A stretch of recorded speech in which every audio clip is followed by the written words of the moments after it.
ரோகிணியோட ஒட்டுமொத்த ஆட்டத்துக்குமே முடிவு கட்டியிருக்கிறாங்க ஜீவா. விமான நிலையத்தில் முத்துவுக்கு தெரிய வந்த உண்மை. ஸோ இந்த மாதிரியான விஷயங்கள் குறித்து தான் இன்னைக்கான சிறகடிக்க ஆசை சீரியல் குறித்து டிஸ்கஸ் பண்ண போகிறோம். ஆக்சுவலாக ரோகிணி போட்ட பிளான் படி ஜீவா கிட்ட இருந்து 30 லட்சம் ரூபாயை கைப்பற்றிட்டாங்க. ஆனால் இந்த விஷயம் குடும்பத்தில் இருக்கிறவங்களுக்கு தெரிய வேண்டாம் அப்படிங்கிற மாதிரியாவும் மனோஜ் கிட்ட சொல்லிட்டாங்க. இந்த பணத்தை வச்சு நம்ம பிஸ்னஸ் பண்ணி கோடீஸ்வரங்கள் ஆயிடலாம் அப்படிங்கிற மாதிரியாவும் மனோஜோட நினைப்பில் ஆசையை காட்டிட்டாங்க ரோகிணி. அதன்படி மனோஜ் ரோகிணி சொன்ன அந்த எல்லா விஷயத்துக்குமே பார்த்தீங்கன்னா தஞ்சாவூர் பொம்மை தலையாட்டுற மாதிரியே அவருமே தலையாட்டிட்டாரு.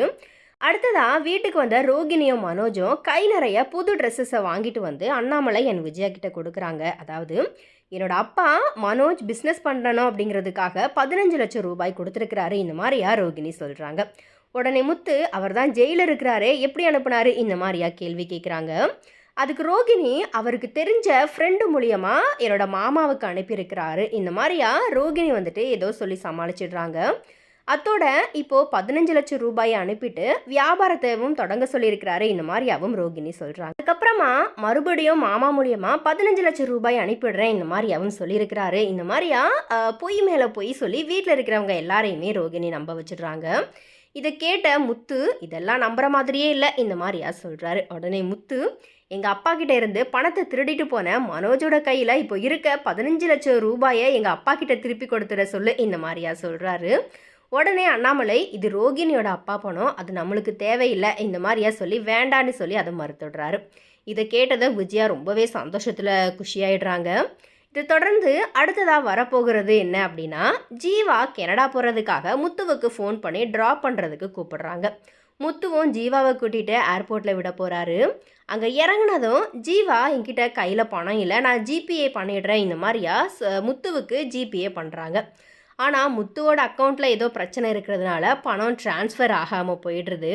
உடனே வேறு யாருக்காச்சும், அதாவது வேறு யாருன்னா தெரிஞ்சவங்க அக்கௌண்ட் நம்பர் இருந்துச்சுன்னா சொல்லுங்கள், நான் உங்களுக்கு பணம் அனுப்பி விடுறேன், இந்த மாதிரியா ஜீவா வந்துட்டு சொல்கிறாங்க. உடனே முத்துவும் மனோஜுக்கு ஃபோன் பண்ணி அக்கௌண்ட் நம்பர் கேட்குற போகிறாரு. மனோஜும் அவரோட அக்கௌண்ட் நம்பரை முத்துவுக்கு அனுப்ப போகிறாரு. இதை முத்து ஜீவாவுக்கு அனுப்புனதும் ஜீவாவுக்கு எல்லா உண்மைகளுமே தெரிஞ்சிடும். இதன் மூலயமா இந்தியாவுக்கு வந்தப்போ அவங்களுக்கு கொடுக்க வேண்டிய பணத்தை கொடுத்துட்டேன், இந்த மாதிரியான உண்மை பார்த்தீங்கன்னா ஜீவா மூலியமாக முத்துவுக்கும் தெரிய வர்றதுக்கு வாய்ப்பு இருக்குது. அப்படி மட்டும் முத்துவுக்கு இந்த உண்மைகள் தெரிஞ்சிருச்சு அப்படின்னா ரோகிணியோட ஒட்டுமொத்த ஆட்டமுமே முடிவுக்கு வந்துடும். அதாவது ஏற்கனவே நிறைய பொய்களை சொல்லி குடும்பத்தில் நல்லவங்க போல நடிச்சுக்கிட்டு இருக்கிறாங்க ரோகிணி. அப்படிப்பட்ட ரோகிணிக்கு அண்ணாமலையோட பணம் திரும்ப கிடச்சிருச்சு. ஆனாலும் அதை வீட்டில் சொல்லாமல் அப்பா அனுப்பின பணம் அப்படிங்கிற மாதிரியா இப்பயும் பார்த்தீங்கன்னா பொய் பித்தலாட்டம் பண்ணது எல்லாமே வெட்ட வெளிச்சமாயிடும். இதன் மூலயமா ரோகிணிக்கு இன்னும் பெரிய ஆப்பு வர்றதுக்குமே அதிகமான வாய்ப்பு இருக்குது.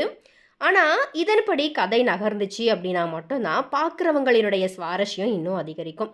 அத்தோட விஜயாவோட கையில் மாட்டிக்கிட்டு ரோகிணி சிக்கி சின்னாப்பனமாக ஆக போகிறாங்க அப்படிங்கிறதும் நல்லாவே தெரியுது.